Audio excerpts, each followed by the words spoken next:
Where I'm from originally, I'm from upstate New York, but our public library in the town where I was growing up had a series of books written by Dr. David Fairchild.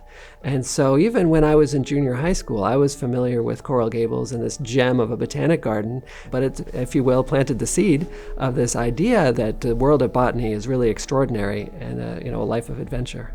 Dr. Fairchild was very close friends with Robert Montgomery, who moved to Coral Gables first and then established Fairchild Tropical Botanic Garden in David Fairchild's honor. But David Fairchild was also friends with Marjorie Stoneman Douglas, who was one of the first proponents of having a botanic garden here in South Florida.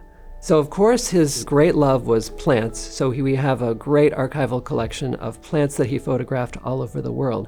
But he also pioneered macro photography of insects. He had a book that had a very short print run, but it was called The Book of Monsters, and it's some of the earliest very close-up images of insects.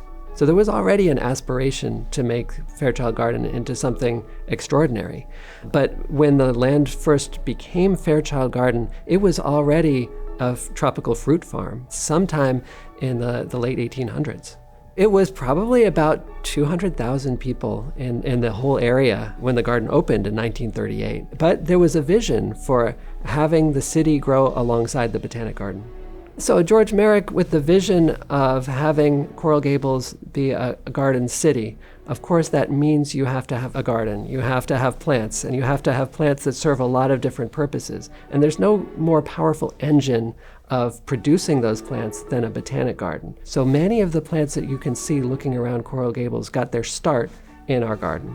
We serve the whole 6 million people that live in this greater metro area as the connection between the field of botany and the public. We have a project at Fairchild called the Million Orchid Project, and this is the ambitious goal of replanting South Florida's native orchids. But at the very beginning, Coral Gables signed on to be the first partner in the Million Orchid Project back in 2013. So if you look in the public parks of Coral Gables, you'll see native orchids that are now there, and they hadn't been there in 100 years.